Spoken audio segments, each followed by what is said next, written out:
It all began on a quiet Saturday morning, in the kind of suburban neighborhood that prided itself on uniform lawns, identical mailboxes, and a strict homeowners association that seemed to believe it governed a small nation instead of a collection of modest homes.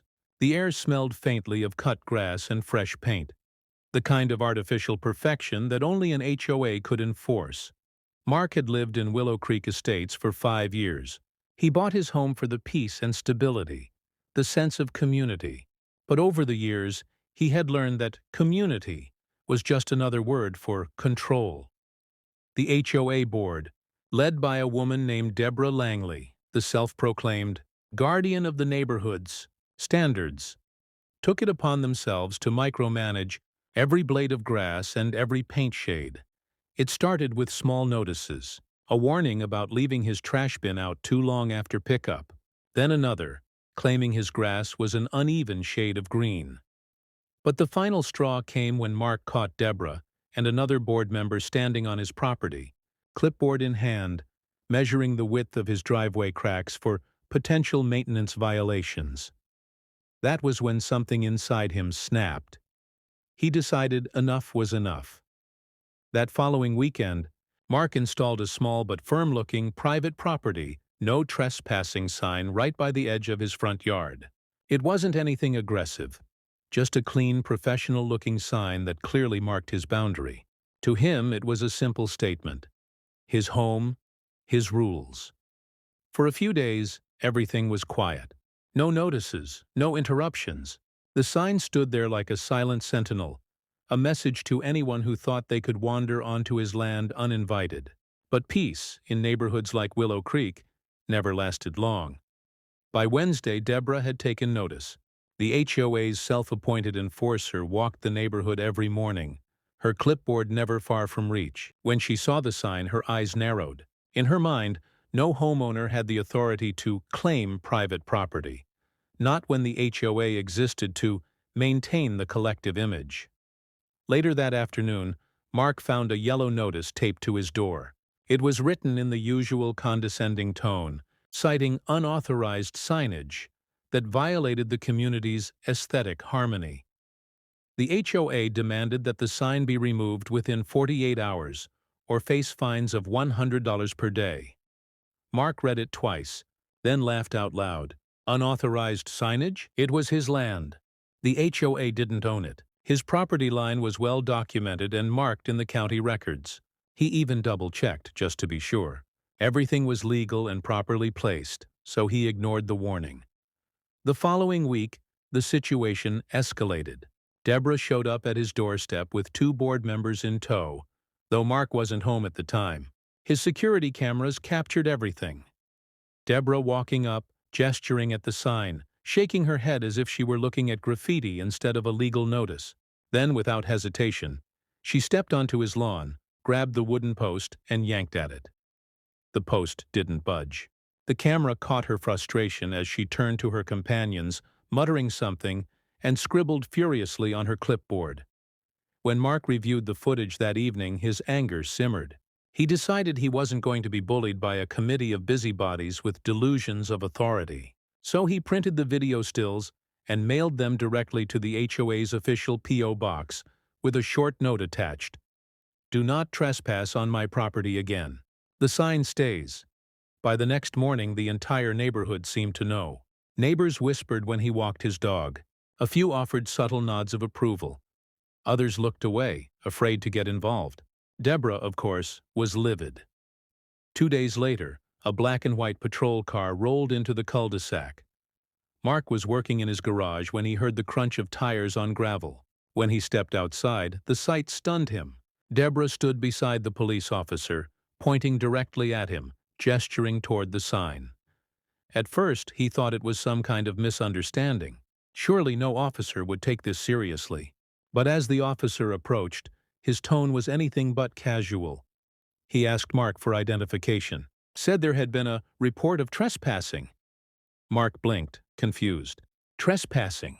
On my own property? The officer explained that the HOA president, Deborah, had reported a resident in violation of community property rules. and that he was occupying land maintained under HOA jurisdiction. That was when it hit him.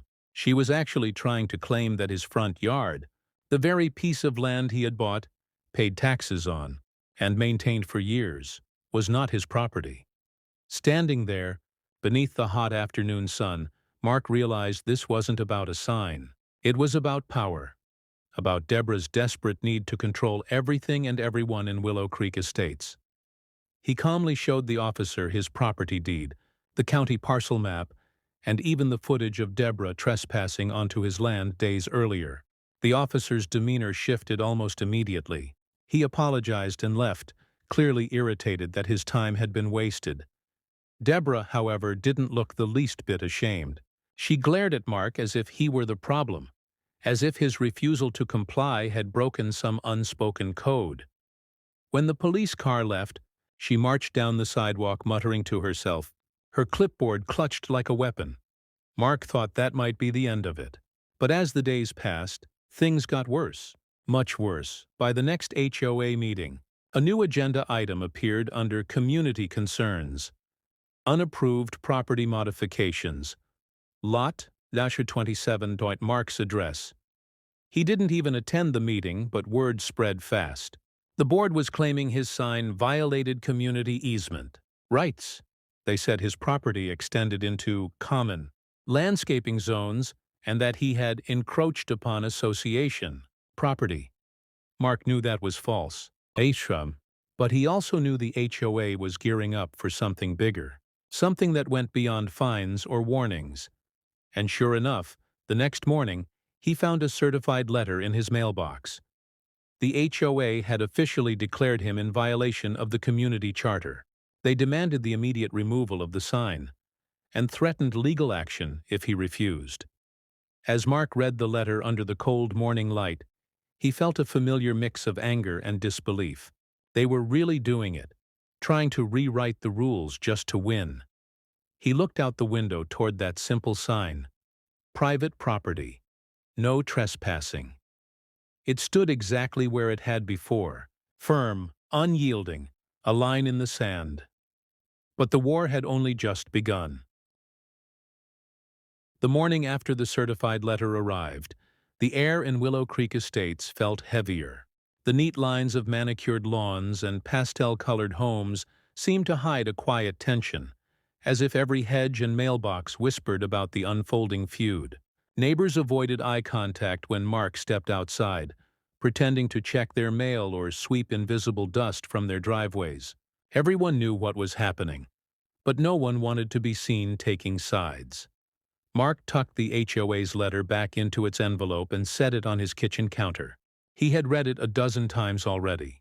The tone was formal but dripping with arrogance, written to intimidate. It stated that his unauthorized signage violated the HOA's community charter, that his front yard was part of a shared easement zone, and that his continued occupation of said area constituted trespassing upon association-managed property. The absurdity of it all made his head spin. He knew his property lines. He had the deeds, the survey, the official county map. Yet, the HOA was twisting definitions and bending legal language to try and make him look like the villain. It wasn't about the sign anymore. It was about power, and Deborah Langley wasn't going to let him challenge hers without a fight. That week, the HOA turned up the pressure. It started small, an official notice taped to his mailbox stating that his lawn failed to maintain visual harmony. Then came the emails, written in corporate legalese, each one warning him of mounting fines. They cited violations that didn't exist: unapproved landscaping, non-conforming property markers, obstruction of view. Each accusation was more ridiculous than the last. Mark kept every notice, every letter, every screenshot of the HOA's online postings. He wasn't going to play defense anymore. If Deborah wanted a war, she was going to get one. And this time, he'd have the evidence ready. But as he soon learned, Deborah had allies, and they were everywhere. Neighbors who had once waved at him now refused to meet his eyes. Some started forwarding HOA complaints about him anonymously, hoping to stay in Deborah's good graces. Others began reporting suspicious behavior, claiming he was loitering near his own mailbox or taking unauthorized photos.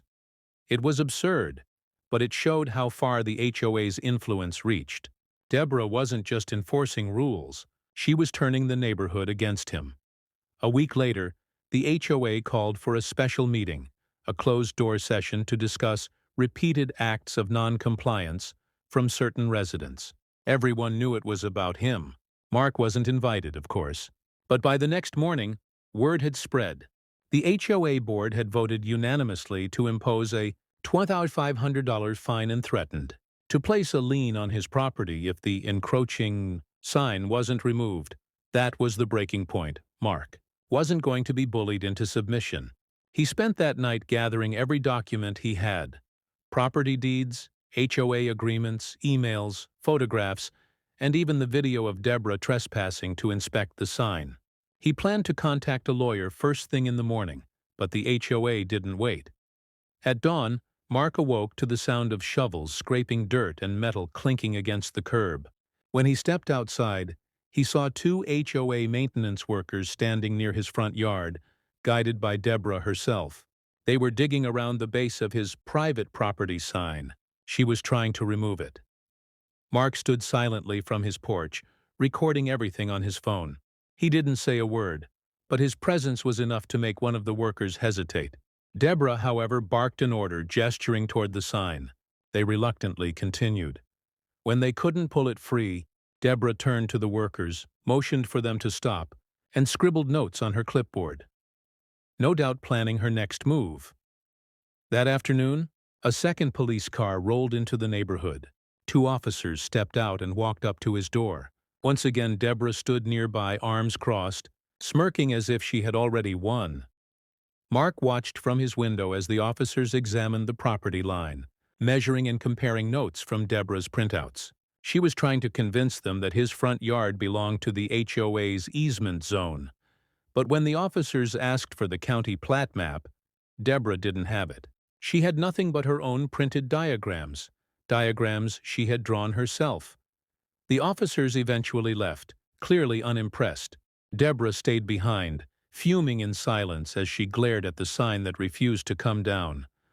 Mark thought that might finally shut her down, but he underestimated her persistence. Within days, new community regulations appeared in the HOA newsletter, conveniently approved by the board. Among the changes was a brand new clause. Residents may not install any signage, barriers, or obstructions within 10 feet of the property line without prior HOA approval. It was a rule written solely for him. Mark read it twice, feeling the anger rise in his chest. She was rewriting the bylaws, changing the rules mid-game just to target him. That evening, as he stood in his driveway, he noticed something new: small orange stakes driven into the grass along the edge of his yard. Someone had marked his property again, but the boundaries didn't match the original county survey. The HOA was trying to redraw his property line. He snapped photos immediately, documenting every inch. The stakes were a bold move, physical evidence that the HOA was encroaching on his land. He uploaded everything to a folder and shared it with his lawyer, along with a note: "They're trying to move the property line." Within 48 hours, his lawyer confirmed what Mark already suspected. The HOA had no authority to alter or claim easement rights without county approval. What they were doing wasn't just harassment. It bordered on fraud. Mark now had something powerful: proof. But just as things seemed to tilt in his favor, Deborah took her next step. A notice went out to the entire community claiming that Mark's unauthorized modifications were creating liability risks for the neighborhood. She wrote that continued defiance could result in emergency enforcement action, and that local authorities may intervene if necessary. To the average resident, it sounded official, almost like a legal warning, and it worked. Neighbors started whispering again.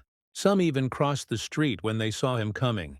The HOA had turned public perception against him, painting him as a stubborn troublemaker putting everyone at risk. But Mark knew better. He didn't remove the sign. He didn't respond to their threats. Instead, he doubled down. He filed a formal complaint with the county zoning office, requesting an official survey of his property lines and an investigation into the HOA's claims. It was a bold move, and it sent shockwaves through Willow Creek Estates. Deborah and the board were furious. Their authority had never been questioned like this before, certainly not by a single homeowner. By the following week, county surveyors arrived with official vehicles and measuring tools, walking the length of his property under Deborah's watchful eye. She followed them the entire time, arms crossed, visibly irritated. Mark stayed inside, watching from his window as they planted new markers, exactly where his original property lines had always been. When the final report came back, it was indisputable. The private property sign stood entirely within his boundary. The HOA had no jurisdiction, no authority, and no case. For the first time in weeks, Mark felt vindicated, but the victory was short-lived. That evening, an anonymous notice appeared in his mailbox. No letterhead, no signature, just a single printed sheet that read, "If you won't respect the rules, maybe you shouldn't live here." It wasn't just a threat. It was a warning, and it meant the HOA wasn't finished yet. By the time autumn settled over Willow Creek Estates, the air had grown sharp with tension. The HOA's war against Mark had shifted from written warnings to psychological warfare. Quiet, underhanded, and relentless. The kind of tactics that left no fingerprints, only frustration. It began slowly, almost innocently. A missing package here, a misplaced garbage can there. His mailbox door left hanging open after the mailman had clearly shut it. At first, Mark thought it was coincidence, small annoyances that came with everyday life. But soon, the pattern became too clear to ignore. Each week, something new went wrong. One morning, he discovered his lawn sprinklers mysteriously reprogrammed to turn on in the middle of the night. Another day, he found strange pink tags tied to his hedges, marking them as if they were scheduled for removal. Then came the community newsletter, in which a paragraph described an ongoing compliance issue that was threatening the neighborhood's visual appeal. Though no names were mentioned, everyone knew exactly who it referred to. Mark was becoming the neighborhood's pariah. Deborah's influence ran deep. She had spent years building her authority, presenting herself as the savior of Willow Creek Estates, the one who kept standards high. But now she was using that reputation as a weapon. She couldn't force him to take the sign down through legal channels, so she turned to social ones. Neighbors began to follow her lead. People who once waved or exchanged pleasantries now turned their backs when Mark walked by. The family across the street started keeping their blinds closed whenever he stepped outside. His once friendly neighbor, Tony, stopped letting his kids play in the front yard when Mark was around. Rumors spread faster than weeds. Some said he was suing the HOA to take over the neighborhood. Others whispered that he was dangerous or unstable. The gossip campaign worked exactly as Deborah intended. Isolate the problem, make him feel alone, and eventually he'd give up. But Mark wasn't giving up. He kept meticulous records of everything. He photographed the pink tags, documented every misplaced bin, every unmarked notice, and every incident of property interference. His security cameras caught footage of unidentified individuals walking near his yard late at night. Figures that moved quickly, faces obscured, but one of them wore a distinctive light-colored jacket that looked hauntingly familiar. It was the same one Deborah had been wearing the day she tried to remove his sign. The evidence was stacking up. But even as Mark prepared for a possible legal case, the HOA escalated further. It started with a sudden notice taped to his door: emergency landscaping maintenance required. The HOA claimed that root overgrowth from his property was threatening the shared irrigation system. Mark knew it was nonsense. There was no shared system anywhere near his front yard. But before he could even respond, the HOA sent workers to dig. When Mark returned home from work that day, he found patches of his grass torn up, the soil uneven, and a corner of his flower bed destroyed. The private property sign was still standing, but the ground around it had been disturbed, as if someone had tried again to uproot it and failed. That night, Mark sat in his living room staring out the window at the sign, illuminated by his porch light. It had become more than just a symbol of property rights. It was a monument to resistance. Every attempt the HOA made to remove it only made him more determined to keep it standing. But the harassment was taking its toll. Sleep became harder. His days were spent fielding letters and calls from the HOA's attorney, each one more condescending than the last. His email inbox flooded with HOA bulletins and community surveys about maintaining unity. Even his driveway wasn't safe. One morning, he discovered tire tracks that cut across the edge of his grass. The situation had reached a boiling point. 2 weeks later, Mark received another visit from law enforcement. This time it wasn't a simple patrol car drive-by. 2 officers arrived in separate vehicles, lights flashing, responding to a report of unauthorized occupancy on HOA-managed property. It was the same accusation as before, trespassing, but now with more weight behind it. Someone had filed an official report. The HOA had actually gone so far as to list him as a potential trespasser on his own land. The officers were polite but procedural. They explained that they had to investigate any report of property disputes involving association grounds. Mark calmly provided his documentation, the survey map, property deed, and correspondence with the county zoning office. It was all clear and indisputable. The officers left shortly after, apologetic but visibly irritated that their time had been wasted. But something about this incident felt different. The HOA had crossed a line. Filing a false report wasn't just petty. It was malicious. Mark realized that Deborah wasn't just trying to make his life miserable. She was trying to provoke him. If he reacted angrily, she'd claim he was hostile. If he ignored her, she'd escalate until he broke. He decided to respond strategically. He filed a formal complaint with the county sheriff's office about harassment and false reporting, attaching every piece of documentation he had gathered over the past 2 months. He also copied his lawyer on every message. That move didn't just protect him legally. It made the HOA nervous. The following week, HOA board members began avoiding him.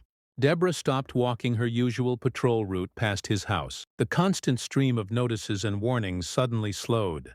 For a brief moment, it seemed like things were cooling down. But then came the storm.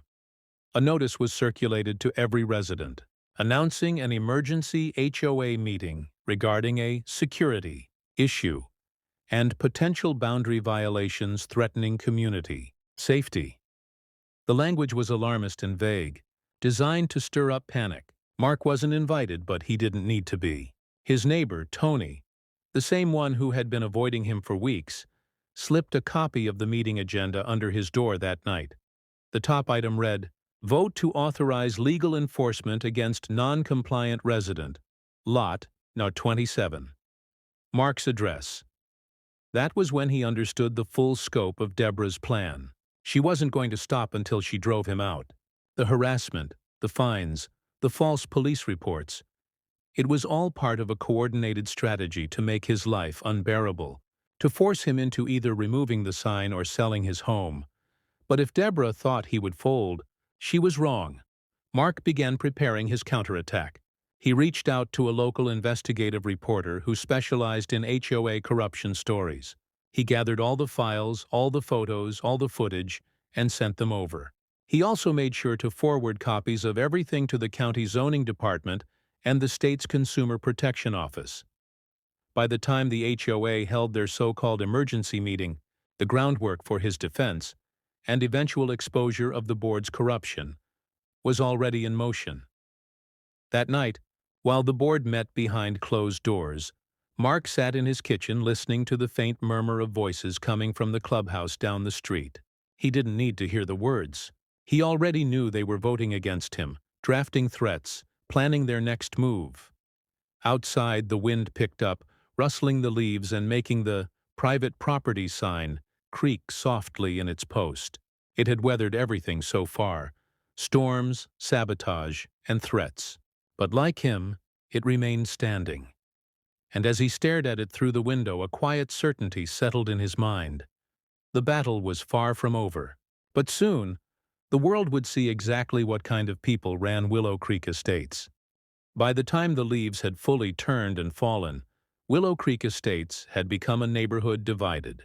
What had once been a picture-perfect community now carried an invisible fracture line that ran straight through its manicured lawns and white fences. On one side stood Deborah Langley and her loyal followers on the HOA board. On the other stood Mark, a single homeowner armed with evidence, patience, and a deepening sense of resolve.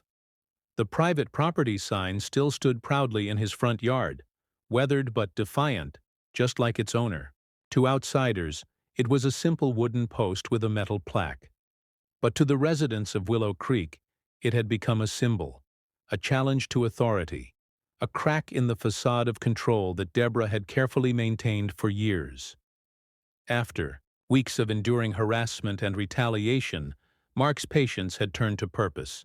The evidence he had been gathering wasn't just for a legal defense anymore, it was ammunition. The HOA's lies and abuses had gone too far, and now he intended to expose them. The local reporter he had contacted, a woman named Jenna, specialized in investigating HOA corruption and misuse of power. Her YouTube channel, Community Chronicles, had grown popular for uncovering exactly these kinds of neighborhood horror stories. Mark sent her everything: videos of Deborah trespassing, copies of notices and fines, even the footage of the HOA workers attempting to dig up his property. Jenna's team began quietly verifying the details.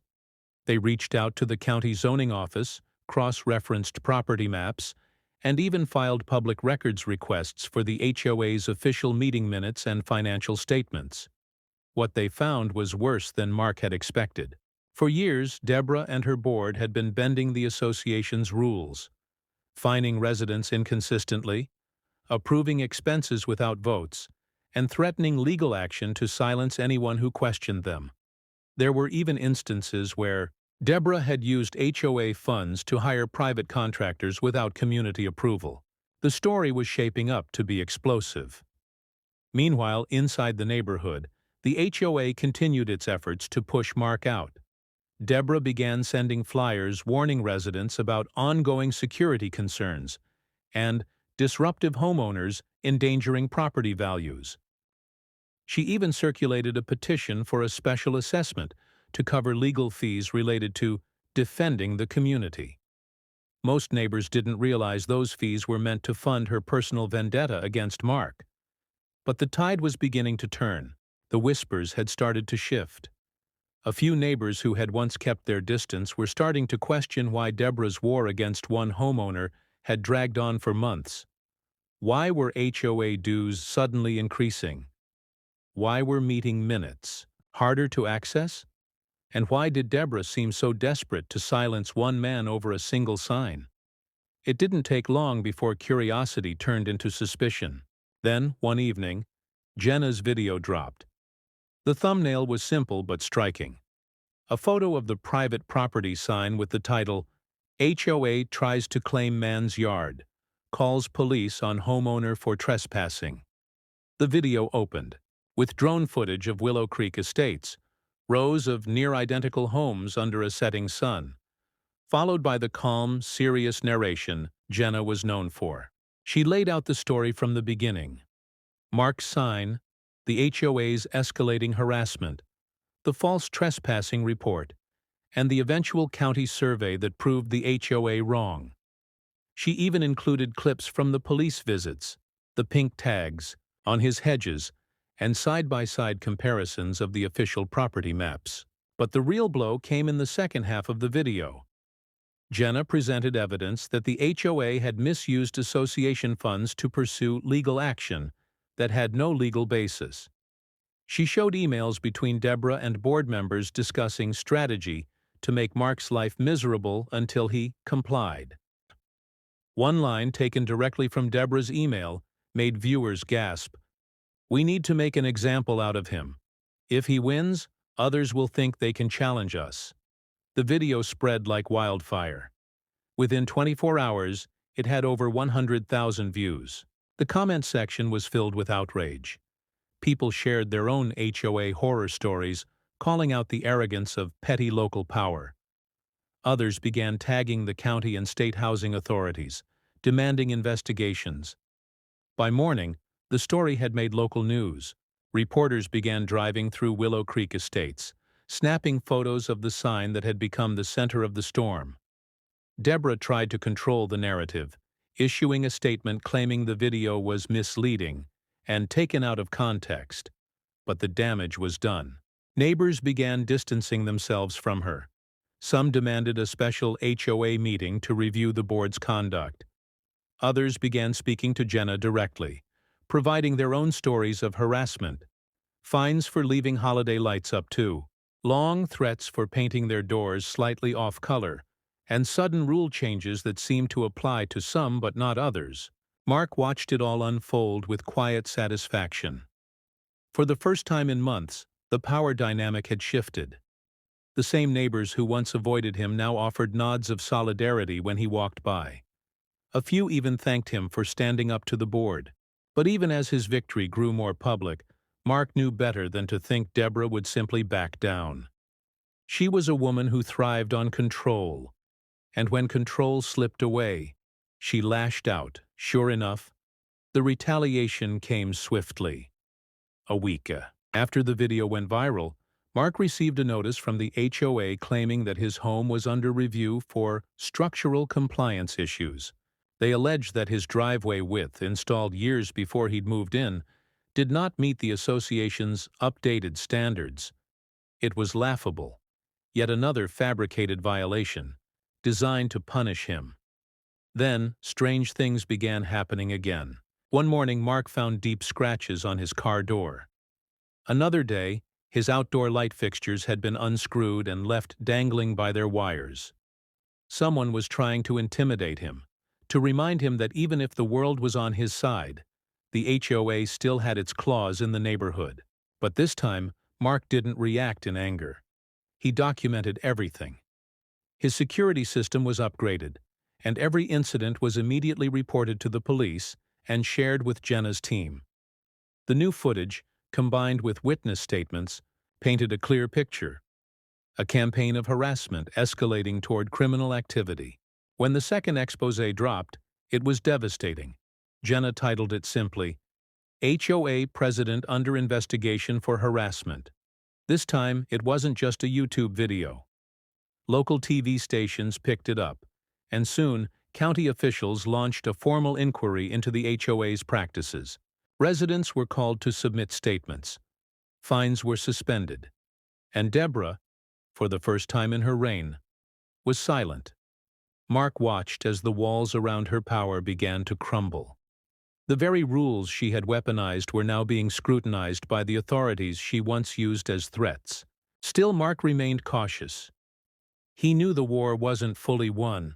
People like Deborah didn't go down quietly. They lingered, schemed, waited for one last chance to strike back. And deep down, he could sense she wasn't finished with him yet. That sense of unease returned one cold November evening when he found something tucked beneath his doormat. An unmarked envelope. Inside was a single page printed with bold serif letters. This isn't over. Enjoy your 15 minutes. No signature. No return address. Just the echo of a grudge refusing to die. Mark folded the paper slowly and set it aside. He wasn't afraid anymore. Whatever Deborah planned next, he would be ready. But he couldn't shake the feeling that she still had one more move left. One final act of desperation before everything fell apart for good. The fallout from the exposé rippled through Willow Creek Estates like a shockwave. For the first time in years, the HOA board was fractured, and Deborah Langley's once iron grip had begun to loosen. The woman who had once strutted through the neighborhood with a clipboard and a smirk was now being called out in local headlines, her name associated with words like abuse of power, harassment, and misuse of HOA funds. But as the walls of her influence began to crumble, Deborah did what people like her always did. She doubled down. Mark could sense it coming. The unmarked letter under his doormat wasn't just a threat. It was a warning that Deborah wasn't finished. The investigation had humiliated her publicly, And if there was one thing she couldn't tolerate, it was losing control of her narrative. She was the self-appointed guardian of Willow Creek, and she wasn't going to let some defiant homeowner be her undoing. The following weeks were strangely quiet. No new notices, no phone calls, no signs of HOA activity at all. It was the calm before a storm. And Mark knew it. He had seen this pattern before. The silence that comes after exposure, but before retaliation. Then, one morning in early December, a thick envelope arrived in Mark's mailbox. It wasn't from the HOA. It was from a law firm. Inside was a letter. Formal, aggressive, and dripping with legal jargon. Deborah had hired private counsel and was suing him personally for defamation and damages to the HOA's reputation. The irony was painful. Mark sat at his kitchen table, the letter spread open beside a cup of cold coffee. She was claiming that his cooperation with the reporter had led to emotional distress, loss of trust within the community, and financial harm. It was a desperate move, but a dangerous one. Lawsuits, even frivolous ones, could drain time, money, and energy. And Deborah knew it. But what Deborah hadn't realized was that Mark had been preparing for this possibility from the very beginning. His lawyer had already anticipated a counterattack. Every piece of evidence, every recording, every official document was catalogued and ready to be used in his defense. And this time, the public was watching. Word spread quickly through the neighborhood. Deborah's decision to sue was seen not as a show of strength, but as a last gasp of control. The residents who had once feared her now viewed her with growing contempt. They began organizing informal meetings without her to discuss replacing the HOA board entirely. The pressure on Deborah intensified. County officials continued their investigation, and HOA financial statements were being audited. Reports surfaced of unapproved expenditures, landscaping contracts paid to companies owned by her relatives, reimbursements for office expenses that had no receipts, and large withdrawals marked only as legal strategy funds. The once pristine image of Willow Creek's board had been shattered, and Deborah's name was now synonymous with corruption. But even with her back against the wall, Deborah refused to surrender. As the holidays approached, she made one final move, a reckless all-or-nothing gambit. She called an emergency HOA board meeting, and without notifying the full membership, pushed through a new resolution.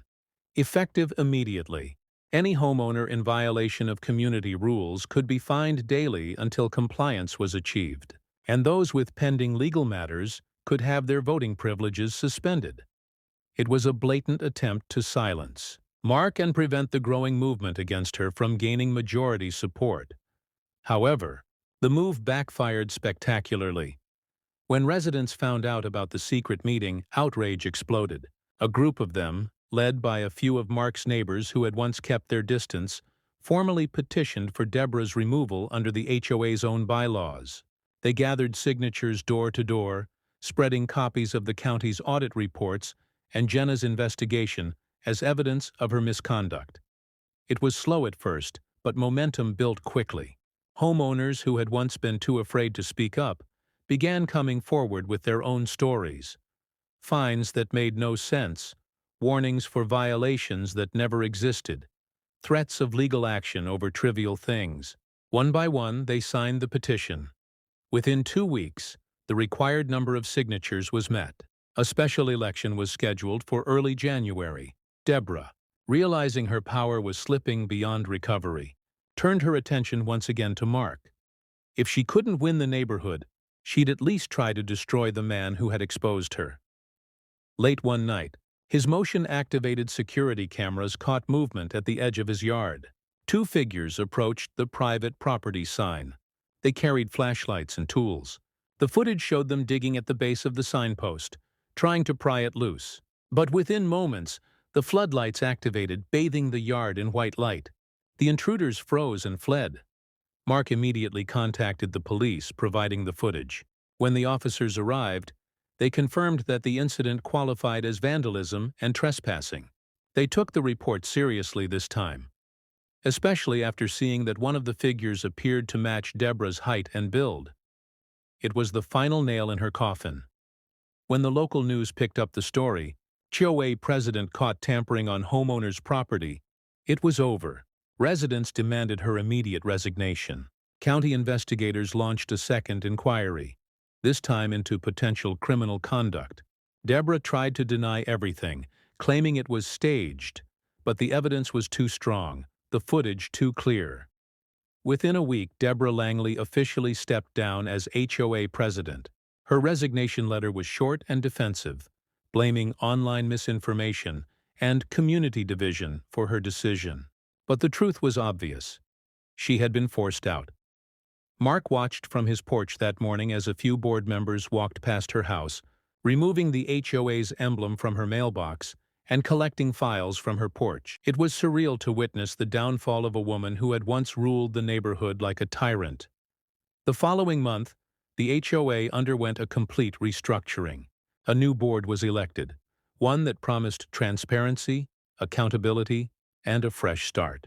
Among their first official actions was a motion to void all previous fines issued under Deborah's tenure and to publicly apologize to the residents affected by her misconduct when the new president stopped by Mark's house to deliver the official letter. Rescinding all past violations, he could finally exhale. For the first time in months, the war was truly over. That night, Mark sat on his porch with a quiet satisfaction, the cool air brushing against his face. Across his yard, the private property sign still stood, the same one that had started it all. Its surface was scratched and weathered, but it remained firmly in place, illuminated by the soft glow of his porch light. It wasn't just a sign anymore. It was a monument to standing your ground, a reminder that sometimes doing what's right means enduring what's hard. The neighborhood was beginning to heal. Children played outside again. Neighbors greeted each other without fear.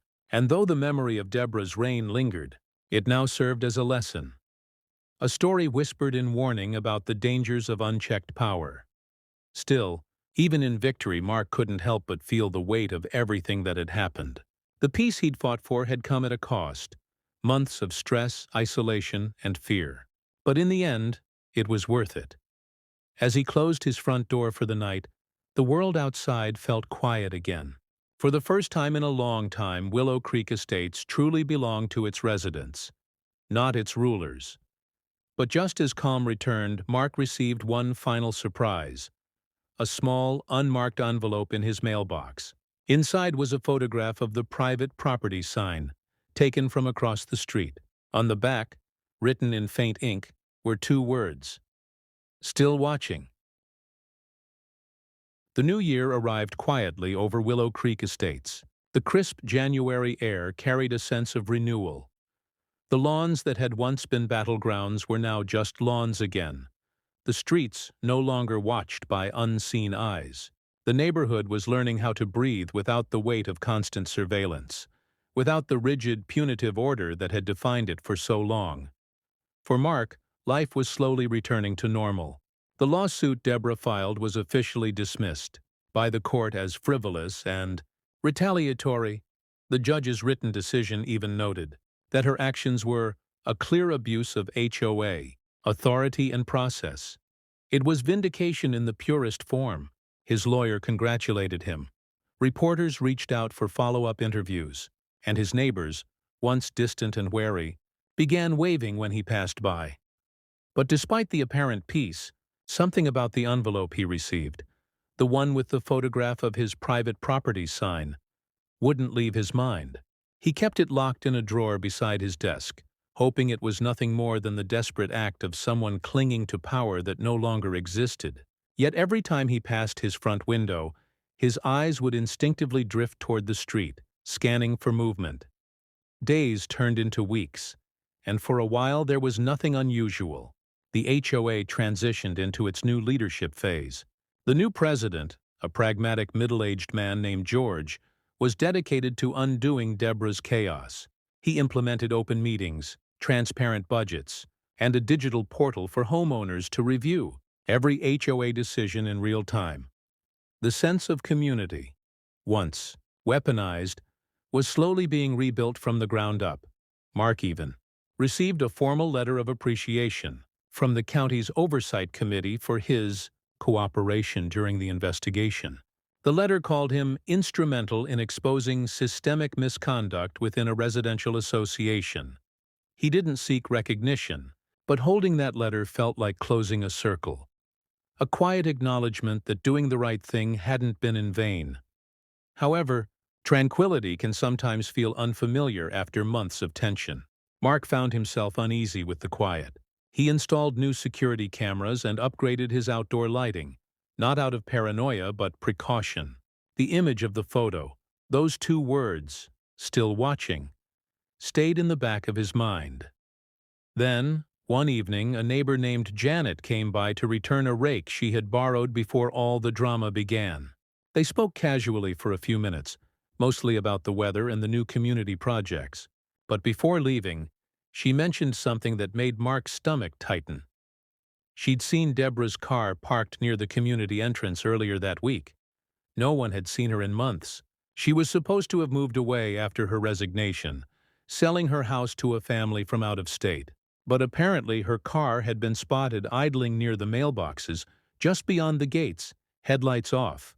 It could have been coincidence, or it could have been something else. Mark brushed it off at first, convincing himself that Deborah was simply passing through, maybe dealing with leftover property matters. But a few days later, his cameras captured something new. A figure standing at the far end of his driveway, late at night. The footage was grainy, and the figure never moved closer, just stood there for nearly 10 minutes before disappearing into the darkness. He couldn't make out the face, but the posture, the way the person stood stiffly, arms crossed, felt hauntingly familiar. He turned the footage over to the police, who promised to patrol the area more frequently. The officer who took the report seemed to recognize the name when Mark mentioned Deborah. She was already on a county watch list for harassment complaints filed by other former HOA members. It seemed Mark wasn't her only target after her downfall. Weeks passed, and winter began to fade. The ice on the sidewalks melted, giving way to early spring rains. The neighborhood began hosting community events again. Block parties, cleanup drives, small get-togethers that reminded everyone that Willow Creek could, in fact, be a decent place to live. Mark attended one of those gatherings for the first time in over a year. There was laughter, barbecue smoke curling into the evening sky, and the sound of children playing without fear of fines or warnings. For a brief moment, it felt like the neighborhood had finally reclaimed itself. Then, during the cleanup afterward, George approached Mark and quietly handed him an envelope that had been left in the HOA's mailbox that morning. There was no return address, just his name printed neatly across the front. Inside was another photograph, this one of his house, taken from behind the hedges at the edge of his backyard. On the back, written in the same faint ink as before, were the words, "Rules still matter." That night, Mark couldn't sleep. The wind rattled the window panes, and every creak of the house made him glance toward the door. He reviewed his camera feeds again and again, scanning for movement, but nothing appeared. The next morning, he made a decision. He reached out to the county investigator who had handled the HOA case and provided copies of the letters and photographs. They took the matter seriously, confirming that they were aware of several similar incidents tied to Deborah's circle. Mainly other HOA presidents in nearby communities who had faced disciplinary actions. Some had reported receiving letters, too, usually after testifying or cooperating with investigations. It appeared Deborah had formed an informal group, online, a kind of HOA rights coalition, where former board members blamed homeowners for their losses and fantasized about regaining control. It was petty, obsessive, and deeply unsettling. Still, the investigator assured him that Deborah herself was now living several counties away and under court order to avoid any contact with Willow Creek residents. Whether she personally sent those letters or one of her followers did remain unclear. But Mark took comfort in knowing the authorities were aware. Months later, the mail and the strange sightings stopped altogether. The signs of Deborah's lingering influence finally faded. Willow Creek Estates settled into a peaceful rhythm again. Not perfect, but real. Mark kept the private property sign up, though he had replaced it with a new one, sturdier and cleaner, mounted firmly on a steel post. It no longer stood as a point of defiance. It was a quiet reminder of everything that had happened and everything he had learned. The neighborhood that once policed its residents now looked after one another. When newcomers moved in, they were greeted with warmth, not suspicion. Rules still existed, but they were sensible, and discussions replaced demands. The HOA, once a symbol of control, had transformed into something resembling community. One afternoon, as Mark trimmed the hedges along his fence, a delivery driver slowed down near his driveway. He rolled down the window and smiled, saying that the house was famous. Apparently, the story of Willow Creek's HOA scandal had gone viral online again, part of a video documentary about homeowners standing up to abuse of authority. Mark couldn't help but laugh softly. He hadn't asked to be part of a story, but maybe that was the point. Sometimes, ordinary people end up at the center of extraordinary battles. That evening, he stood at the edge of his yard and looked at the horizon as the sun dipped behind the rooftops. The sign caught the light, casting a sharp shadow across the grass. In that shadow lay the memory of every confrontation, every sleepless night, every anxious glance at the window, but also the strength it took to endure them. The HOA had called the police on him, labeled him a trespasser on his own land, tried to bury him under bureaucracy and fear. But he had outlasted them. The truth had prevailed. And though there would always be remnants of people like Deborah, those who mistook authority for ownership, who confused rules for righteousness, the story of Willow Creek would serve as a warning for anyone who tried to follow in her footsteps. For now, peace had returned. The air was still. The yard was quiet. The private property sign stood firm, no longer a provocation, but a promise that no matter how powerful someone pretends to be, the truth will always find its way through the cracks. And as the first stars appeared above the silent neighborhood, Mark finally stepped inside, closing the door behind him, certain, at last, that Willow Creek was truly his home.